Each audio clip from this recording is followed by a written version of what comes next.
सो hello बच्चा लोग, welcome back again in एडोग्रोन। आई होप आप सब लोग अच्छे और सेफ होंगे। तो यार इलेक्ट्रिसिटी जो चैप्टर था हमारा क्लास 10th का फिजिक्स का, वो कंप्लीट हो चुका है। उसके हर एक टॉपिक को हमने डिस्कस कर लिया, प्लेलिस्ट बना दिया हूं, आप चेकआउट कर सकते हो। क्लियर। नाउ आज स्टार्ट करने वाले हैं इस चैप्टर के एनसीईआरटी के इन टेक्स्ट क्वेश्चन को डिस्कस करेंगे। ठीक है, तो अपन स्टार्ट करते हैं, चलते कंप्यूटर स्क्रीन पे और इस चैप्टर के जितने भी एनसीईआरटी बुक के अंदर इन टेक्स्ट क्वेश्चंस हैं उन सबको डिटेल में डिस्कस करेंगे। तो चलिए वीडियो को शुरू करते हैं।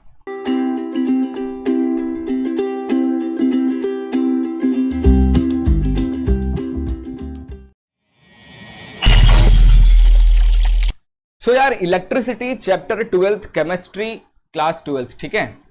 NCERT in text question and answer हम आज इस वीडियो में डिस्कस करेंगे। बट अगर आपको इस चैप्टर के क्विक रिवीजन नोट्स चाहिए, मोस्ट इंपॉर्टेंट क्वेश्चंस चाहिए, प्रीवियस ईयर क्वेश्चंस चाहिए, या फिर एमसीक्यू या फिर एनसीईआरटी के सॉल्यूशंस चाहिए, तो आपको ये सब हमारी वेबसाइट edogrowth.in पे फ्री ऑफ कॉस्ट में अवेलेबल है। आप चेकआउट कर सकते हो, डिस्क्रिप्शन में मैं लिंक दे दूंगा। ठीक है, तो यार स्टार्ट करते हैं और जरा देखा जाए इन टेक्स्ट में बहुत सारे क्वेश्चन हैं। ओ माय गॉड, 23 के आसपास क्वेश्चंस हैं। चलो देखते हैं, अगर एक वीडियो में पूरा अगर लग पाता है तो एक ही वीडियो में सारे के सारे इन टेक्स्ट क्वेश्चन को अपन डिस्कस कर लेंगे, अदरवाइज एक पार्ट और बना लेंगे। ठीक है, तो यार स्टार्ट करते हैं और स्टार्ट करेंगे अपन स्लाइड नंबर, ओके। तो पेज नंबर 200 ओपन कर लीजिए एनसीईआरटी बुक का और वहां पे कुछ क्वेश्चंस दिए होंगे, उन्हें लगाना स्टार्ट करते हैं। तो यार फर्स्ट क्वेश्चन है, what does N electric circuit mean. Electric circuit का मतलब क्या होता है? तो यार क्या कहोगे इसका answer? A continuous and close path of electric current is called an electric circuit. An electric current consist of electric devices, source of electricity, wire that are connected with the help of switches. मतलब क्या हुआ, देखो हमारी एक closed path की एक circuit होती है जिसमें क्या क्या हो सकता है, उसमें हमारा बल्ब हो सकता है ना, उसमें हमारे स्विचेस हो सकते हैं, स्विच हो नॉट लाइक दैट, स्विच रहता है, उसमें हमारी बैटरी रहती है, प्लस माइनस बैटरी रहता है, हो सके तो वोल्ट मीटर भी लगा दो, वोल्ट मीटर भी हो गया, और ये कनेक्शन है, रेजिस्टेंस भी लगा सकते हो, और भी काफ़ी सारे इलेक्ट्रॉनिक अप्लायंसेस लगाया जा सकता है। तो अगर कोई पूछता है आपसे कि इलेक्ट्रिक सर्किट क्या है, तो आप सीधे बताना अ कंटिन्यूअस एंड एक क्लोज्ड होगा तभी आपकी अप्लायंसेस वर्क करेगी। Closed path of electric current is called electric circuit and N electric circuit consist of electric devices, source of electricity, wire connected with the help of switches. Clear है, आगे चलते हैं। तो यार अगली जो स्लाइड है क्वेश्चन नंबर 2, पेज नंबर 200 पे ये क्वेश्चन है, define the unit of current. Current की यूनिट को डिफाइन कीजिए। तो पहले मुझे ये बताओ कि करंट का फॉर्मूला क्या है। करंट इज इक्वल टू क्या है? करंट कैसा? चार्ज जो मूव कर रहा है पर यूनिट टाइम, यही तो है current. Charge per unit time, the rate of change of charge, ठीक है, इज नोन एज करंट। तो चार्ज का जो यूनिट होता है वो होता है कूलम और टाइम का सेकेंड। तो कूलम सेकेंड को ही तो अपन एम्पियर कहते हैं, और यही तो होता है करंट की एसआई यूनिट, है ना। तो इसको डिफाइन कैसे करें? So the unit of electric current is ampere and 1 ampere, क्योंकि 1 ampere is defined 1 ampere is defined as the flow of 1 coulomb charge through a wire in 1 second. यही हुआ ना, देखो करंट यानी ampere, that is coulomb per second. तो 1 ampere current अगर आपको वो करना है, डिफाइन करना है 1 एम्पियर करंट को, तो 1 एम्पियर करंट क्या है? 1 coulomb charge flow in a circuit in 1 second. 1 coulomb charge 1 second में पूरे सर्किट में जो ट्रेवलिंग करता है, दैट इज द करंट। ठीक है, चलिए आगे चलते हैं। अगला है भाई, calculate the number of electron consisting 1 coulomb of charge. 1 coulomb of charge में नंबर ऑफ इलेक्ट्रॉन्स कितने हैं? ये तो भाई यार पता होना चाहिए, वरना दिक्कत आ जाएगी। ठीक है, तो सीधे लिख देना यार 1 कूलम। देखो 1 electron possesses a charge of इतना कूलम। ठीक है, अपन दिया जाए तो 1 इलेक्ट्रॉन का चार्ज कितना होता है? 1.6 इंटू 10 पावर -19 कूलम, है ना। तो हमें पूछ रहा है कि 1 कूलम में कितना चार्ज होता है। हमें बताना है, ठीक है। तो कैसे निकालेंगे, तो 1.6 into 10 power minus coulomb of charge contain 1 electron. तो 1 अगर मुझे यहाँ पे 1 चाहिए तो यहाँ पे 1 अपॉन 1.6 इंटू 10 पावर माइनस 19 हो जाएगा, इज इक्वल टू 1 कूलम। और 1 कूलम की वैल्यू 1 अपॉन दिस, इसको सॉल्व करोगे तो आ जाएगा 6.25 इंटू 10 पावर 18, या फिर आप इसे 6 इंटू 10 पावर 18 भी लिख सकते हो, ठीक है। क्लियर हो गया। अगला चलते हैं। अगला जो क्वेश्चन है ध्यान से देखना, that is name a device, page number 202 open कर लो। कह रहा है name a device that help to maintain potential difference across a conductor. किसी कंडक्टर के अक्रॉस पोटेंशियल डिफरेंस मेंटेन करना, like plus minus charge maintain करना, पोटेंशियल डिफरेंस मेंटेन करना दोनों एंड पे। कौन सा डिवाइस है जो ये काम करता है भाई? कॉमन सेंस क्या है? सोर्स ऑफ इलेक्ट्रिसिटी, आपका बैटरी हो सकता है, आपका सेल हो सकता है, पावर सप्लाई हो सकता है। क्या करता है ये सब? ये आपके इलेक्ट्रॉन्स को पीछे से धक्का लगाता है, यानी वर्क डन कर रहा है ताकि आपके इलेक्ट्रॉन चार्ज मूव करे, जिससे पोटेंशियल डिफरेंस डेवलप होगा, तभी तो चार्ज यहाँ से वहाँ ट्रेवल करेगा। अब कंडक्टर तभी तो ग्लो करेगा, है ना। चलिए अगला है पेज नंबर 202 का क्वेश्चन। कह रहा है कि what is meant by saying that potential difference between 2 point is 1 volt. This is be and this is A. So from A to B, here the potential difference at B and A, यहाँ पे जो potential difference maintain है that is 1 volt। इसका मतलब क्या हुआ? तो 1 volt का डेफिनेशन क्या होता है? पोटेंशियल डिफरेंस का फॉर्मूला होता है work done charge. 1 coulomb charge को मूव करने में जो वर्क लग रहा है वही तो है 1 वोल्ट। सो अपन इस तरीके से लिख सकते हैं कि वर्क डन का यूनिट जूल और चार्ज का यूनिट कूलम। तो 1 वोल्ट को क्या लिख सकते हो? तो 1 volt is equal to what? 1 joule work is required to move 1 coulomb of charge in a circuit is known as 1 volt. ठीक है, आसानी से बता लोगे। फॉर्मूले से डेफिनेशन बनाओ तो बड़ी आसानी से आप करते जाओगे। ठीक है। सो गाइस अगला जो क्वेश्चन है पेज नंबर 202 पे कह रहा है कि हाउ मच एनर्जी, कितनी energy is given to each coulomb, यानी ईच कूलम यानी 1 कूलम की बात कर रहा है, of charge passing through 6 volt battery. ठीक है, अगर आपके पास एक 6 वोल्ट की बैटरी है ना, तो 1 कूलम चार्ज को मूव करने में कितनी एनर्जी लगेगी, या फिर वो कितना वर्क डन हो रहा है ना। अगर देखा जाए कूलम क्या है? चार्ज की यूनिट है। कूलम जो है वो चार्ज की यूनिट है, और वोल्टेज जो है वो पोटेंशियल डिफरेंस यानी वोल्ट का यूनिट है। तो ये हो गया 6 वोल्ट 1 कूलम। तो यहाँ पे एनर्जी पूछ रहा है यानी वर्क डन की बात करते हैं। वोल्टेज इज इक्वल टू क्या होता है? वर्क डन अपॉन क्या? चार्ज। तो यहां से वर्क डन कितना निकल जाएगा? Which is equal to voltage into charge. तो वोल्टेज है 6 वोल्ट और चार्ज ईच कूलम, इसलिए 1 coulomb which is equal to 6। ठीक है, और 6 जूल इज योर आंसर। ठीक है, यहीं पे है आपका, ये मैंने लाइनअप में लिखा है, आप इस तरीके से भी नोट डाउन कर सकते हो। चलिए आगे चलते हैं। अगला है on what factor does the resistance of conductor depend. Resistance जो है किसी कंडक्टर का वो कौन कौन से फैक्टर पे डिपेंड करता है। ये मैंने आपको थ्योरेटिकल पार्ट में बहुत अच्छी तरीके से बताया था, बहुत डिटेल में, कि यार अपन ने एक फॉर्मूला देखा था, है ना, कि resistance is equal to what? Rho resistivity L upon A। तो रेजिस्टेंस डिपेंड करता है लेंथ पे, है ना, एरिया ऑफ कंडक्टर का जो लेंथ है उसके लेंथ पे डिपेंड करता है, क्योंकि resistance directly proportional to length, और resistance inversely proportional to area, उस कंडक्टर का जो क्रॉस सेक्शन एरिया है उस पर भी डिपेंड करता है। रेजिस्टेंस और बहुत चीज और किसी चीज पे डिपेंड करता है, ये सब यहाँ पे लिखा हुआ आप देख सकते हो। तो लेंथ पे डिपेंड करता है, क्रॉस सेक्शन पे डिपेंड करता है, जो कंडक्टर है वो किस मटेरियल का बना है उस पर डिपेंड करता है, टेम्परेचर पे भी, उस कंडक्टर का टेम्परेचर क्या है उस पर भी डिपेंड करता है। ये कुछ इंपॉर्टेंट चीजें हैं यार, ये क्वेश्चन 2 नंबर में हमेशा पूछा जाता है, तो याद रखना रेजिस्टेंस किस किस चीज पे डिपेंड करता है? लेंथ पे, एरिया पे, टेम्परेचर पे, और साथ ही साथ कंडक्टर के मटेरियल पे। क्लियर है? चलिए आगे चलते हैं। पेज नंबर 209 का सेकंड क्वेश्चन है, will current flow more easily through a thick wire और thin wire of same material when connected to the same source, और व्हाई? ऐसा कुछ होता है क्या? तो क्वेश्चन तो है बहुत जबरदस्त, है ना। क्या कह रहा है क्वेश्चन में? ध्यान से देखो, विल करंट फ्लो, आपके पास 2 वायर है, एक मोटा सा वायर है, ठीक है, और एक पतला सा वायर है।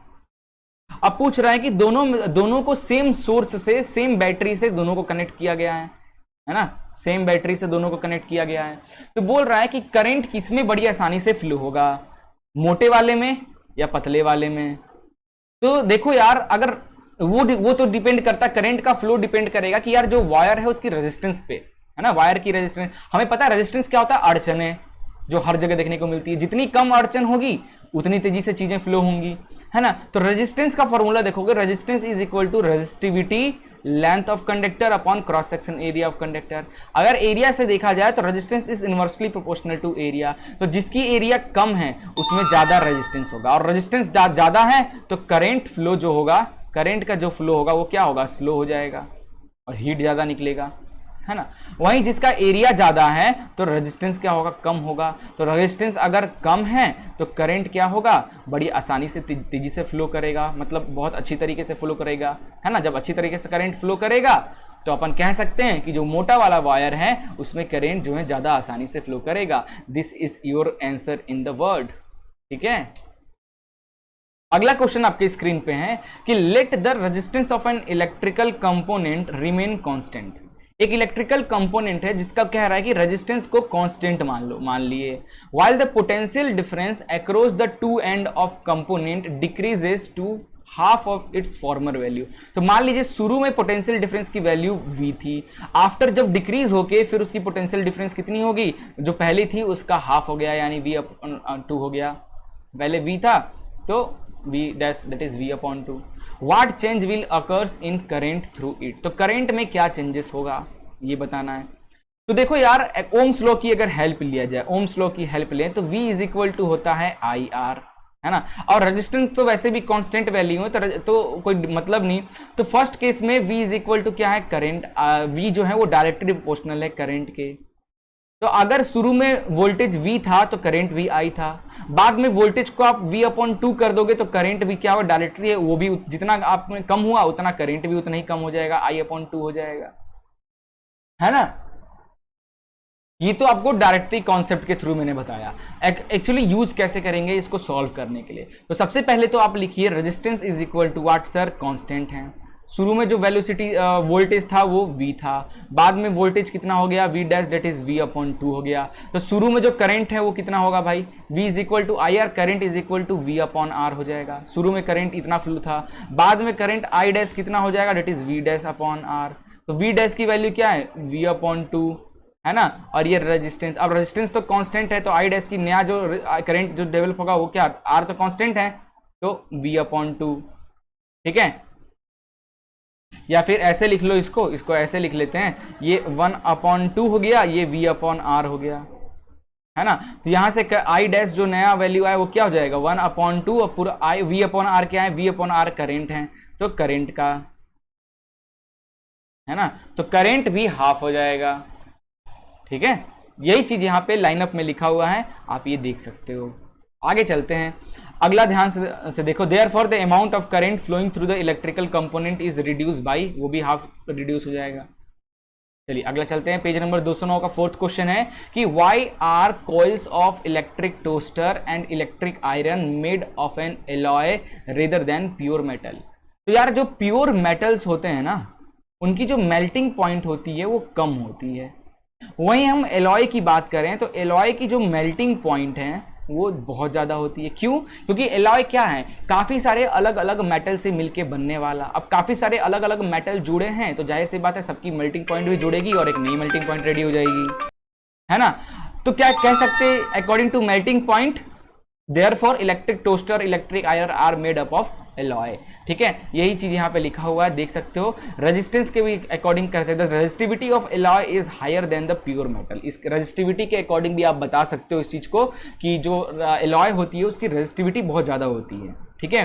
Moreover at high temperature the alloy do not melt readily, easily melt नहीं हो सकता। Hence the coil of heating appliances such as electric toaster electric iron are made of an alloy rather than pure metal, ठीक है। चलिए अगला question हमारे पास है कि use the data in table 12.2। तो ये एक टेबल है, इसको डाटा को यूज करते हुए आपको आंसर देना है कि electrical resistivity of some substance at 20 degree Celsius. ठीक है। अच्छा, ये जो टेबल है ये क्या है कि 20 डिग्री सेल्सियस पे अलग अलग मटेरियल का इलेक्ट्रिकल रजिस्टिविटी दे रखा है। ठीक है, रेजिस्टेंस नहीं है बच्चा लोग, ये रजिस्टिविटी दे रखा गया है। ठीक है, रजिस्टिविटी दे रखा गया है। तो करना आंसर अब बताना है, इसमें कुछ आंसर दीजिए आप। अच्छा, ये क्वेश्चन में कुछ चीजें तो मिस हो गई है। इस क्वेश्चन में दो चीज पूछा गया था। शुरू में पूछा गया था पार्ट ए में कि आयरन की रेजिस्टिविटी और मरकरी की रेजिस्टिविटी में क्या कुछ है, क्या बताइए उसके बारे में। तो आयरन की रेजिस्टिविटी अगर देखोगी तो यहाँ पे देखो आयरन कहाँ है, ये रहा। आयरन की रेजिस्टिविटी है 10.10 इंटू 10⁻⁸ ओम, ठीक, ओम मीटर रेजिस्टिविटी। ठीक है, रेजिस्टेंस की वैल्यू होती है ओम, रेजिस्टिविटी की यूनिट होती है ओम मीटर। और फिर मर्क्यूरी की बात करें तो मर्क्यूरी की जो है 94.0 इंटू 10⁻⁸ ओम मीटर। सो इससे साफ साफ हमें दिख रहा है कि resistivity of mercury is more than that of iron. This implies that iron is better conductor than mercury. अब जिस बॉडी की रेजिस्टेंस ज्यादा होगी, है ना, यानी उसके अंदर ज्यादा उतार चढ़ाव है, तो उस बंदे को उसमें ट्रेवल करने में यार आपको बार बार पहाड़ ऊपर नीचे चढ़ने में तकलीफ होगी, है ना। तो देखा जाए, और वहीं हम आयरन की बात करें तो आयरन में भी रेजिस्टेंस है बट इसके कंपेयर में थोड़ा सा कम है। तो आप इसमें बड़े आराम से, ठीक है, कम टाइम में आप इस बात पे पहुंच जाओगे। तो देखा जाए कि जो आयरन है वो ज़्यादा अच्छे से इलेक्ट्रिसिटी को कंडक्ट करता है, इलेक्ट्रिसिटी इसमें ज़्यादा आसानी से फ्लो होता है एज कंपेयर टू मर्क्यूरी। ठीक है, अगला सेकेंड पार्ट पूछा है आपसे, दूसरा कि सबसे कम रेजिस्टिविटी किसका दिख रहा है। तो सबसे कम देखा जाए इस पूरे में, तो सबसे कम आप देखोगे it can be observed from table 12.2 that the resistivity of silver is the lowest among the listed material, hence it is the best conductor. तो सबसे कम सिल्वर का देखा जाए तो सबसे कम रेजिस्टिविटी है। तो जिस कंडक्टर की रेजिस्टिविटी जितनी कम होगी वो बॉडी उतना अच्छा करंट फ्लो करेगा उसके अंदर से, so that is best conductor कहलाएगा। ठीक है, आगे चलते हैं। एक क्वेश्चन है आपके सामने कि draw a systematic diagram of circuit consisting of a battery of 3 cell 2 volt each. ठीक है, 3 सेल का है 2 वोल्ट, तो 3 सेल लगा, 1 2 3 सेल, तो तीनों का जुड़ गया तो हो गया 6 वोल्ट। ठीक है, और 5 ohm resistor, 8 ohm resistor, 12 ohm resistor and a plug key all connected in series. तो पहले तो आपको एक सर्किट डायग्राम ड्रॉ करना है। ठीक है, draw a systematic diagram of circuit consisting of a battery of 3 cell that is 2 volt each, और 5 ohm resistor, 8 ohm resistor and 12 ohm resistor and a plug key all connected in, सारे series में connected हैं। तो मैंने battery लगाया, battery से फिर क्या किया, इधर की, ये है की लगा दिया, और रेजिस्टेंस भी सबको सीरीज में लगा लिया, एक 5 ओम, 8 ओम, 12 ओम, है ना। तो यही काम करना था, तो इसको लिखना भी होगा आपको। So 3 cell of potential 2 volt each connected in series, therefore the potential difference of battery will be, क्या होगा, तीनों प्लस हो जाएगा, तो 2 volt plus 2 volt plus 2 volt is equal to 6 volt. The following circuit diagram show 3 resistor of resistance that is 5 ohm, 8 ohm, 12 ohm दिख रहा है, और इसमें साथ ही साथ एक की भी लगा हुआ है। बस आपको इतना ही करना है, ये क्वेश्चन हो जाएगा कंप्लीट। ठीक है, चलिए एक क्वेश्चन और लगा लेते हैं। ये क्या 213 पेज नंबर पे एक क्वेश्चन और दिया है। बस आज अपन लेक्चर को यहीं पे खत्म करेंगे। इस क्वेश्चन के बाद बाकी के जो इंटेक्स्ट क्वेश्चन बचे हैं थोड़े बहुत, उनको अपन नेक्स्ट वीडियो में डिस्कस करेंगे। ठीक है, so guys, redraw the circuit of question 1। Question 1 का जो सर्किट आपने ड्रॉ किया था उसको दोबारा ड्रॉ करो। पुटिंग इन एन एमीमीटर लगाना है to measure the current through the resistor, resistor में जो करंट फ्लो हो रहा है उसको मेजर करने के लिए। एंड अ वोल्ट मीटर लगाना है to measure potential difference across 12 ohm resistor के अक्रॉस कितना वोल्टेज डेवलप हो रहा है वो लगाना है। What would be the reading in the ammeter and voltmeter. अब देखो हम कहाँ लगाते हैं, पहले तो ये बताओ मुझे, आपको याद होगा मैं पढ़ाया था आपको कि एमीमीटर हमेशा सीरीज सर्किट में लगाया जाता है। तो अगर आपको पूरी के पूरी इस रेजिस्टेंस में चाहिए तो एमीमीटर को आप इस तरीके से, बैटरी की, फिर आपका एमीमीटर, देन इधर सब कुछ सीरीज में लगाना है। वहीं अगर 12 ओम के अक्रॉस, 12 ओम रजिस्टर के अक्रॉस अगर आपको वोल्ट मीटर लगाना है तो वोल्ट मीटर पैरेलल लगता है। तो 12 ओम रेजिस्टेंस के अक्रॉस हमने एक पैरेलल इस तरीके से वोल्टेज लगा दिया, इसको नाम दिया V1 और एमीमीटर को A1 नाम दे दिया। अब हमें करंट और वोल्टेज दोनों कैलकुलेट करना है। तो देखो टोटल वोल्ट सप्लाई जो हो रहा है, टोटल वोल्टेज जो सप्लाई हो रहा है कितना हो रहा है, 6 वोल्ट, टोटल है 6 वोल्ट। अब रेजिस्टेंस की बात कर लें तो ये देखो, ये 3 जो रेजिस्टेंस है वो सीरीज में कनेक्ट है, तीनों रेजिस्टेंस सीरीज में कनेक्ट है। तो इक्विवेलेंट रेजिस्टेंस की वैल्यू क्या आ जाएगी, that is resistance 5 ohm plus 8 ohm plus 12 ओम। चलो ऐसे नहीं याद आ रहा है तो मैं इसका फॉर्मूले के अकॉर्डिंग लिखता हूँ। सो इक्विवेलेंट रेजिस्टेंस फॉर सीरीज, क्योंकि सीरीज में कनेक्ट है तो R1 plus R2 plus R3, और ये कितना हो जाएगा 5 प्लस 8 प्लस 12, तो ये आ जाएगा 25 ओम। तो करंट की वैल्यू निकाल लो। करंट क्या निकलेगा, that is V is equal to I R होता है, V is equal to I R, तो current is equal to V upon R. Total voltage क्या है 6 वोल्ट है, और करंट कितना सॉरी रेजिस्टेंस कितना है 25। यही आपका आंसर हो जाएगा, इतना एम्पियर। सॉल्व कर लो, ठीक है। अब पूछा है वोल्ट मीटर। वोल्ट मीटर हमने लगाया है कहाँ भाई, हम इस रेजिस्टेंस के पैरेलल। तो वोल्टेज हमें निकालना है V1, कौन से रेजिस्टेंस के अक्रॉस, 12 ओम रेजिस्टेंस के अक्रॉस, ठीक है। करंट कितना फ्लो हो रहा है सर्किट में, क्योंकि देखो सीरीज कनेक्शन है ना, ये कनेक्शन कैसा है, सीरीज है। सीरीज कनेक्शन में करंट की वैल्यू सब में क्या होती है, इक्वल होती है। जैसे कि मैंने बताया सीरीज में कनेक्ट है ना सारे, सीरीज सर्किट में, सीरीज में जो करंट होते हैं ना सारे, जितनी भी इसमें इक्विपमेंट लगे सब में सेम करंट जाता है, करंट की वैल्यू कांस्टेंट रहती है। तो करंट जो हमारा आया, इसको सॉल्व करोगे तो 0.24 एम्पियर आ जाएगा, तो अपना करंट हो गया 0.24 एम्पियर। तो यहां से अपन वोल्टेज निकाल लें, V is equal to I R. तो V is equal to current कितना फ्लो हो रहा है 0.24, और किस रेजिस्टेंस के अक्रॉस, 12 ओम रेजिस्टेंस के अक्रॉस। तो ये मिल गया आपको वोल्टेज, है ना। यही चीज यहाँ पे वर्ड्स में लिखा हुआ है, ठीक है। तो 2.88 के आसपास आंसर आ जाएगा, ठीक है। नोट डाउन कर लेना इसको। चलिए तो मिलते हैं नेक्स्ट वीडियो में, तब तक के लिए goodbye and take care.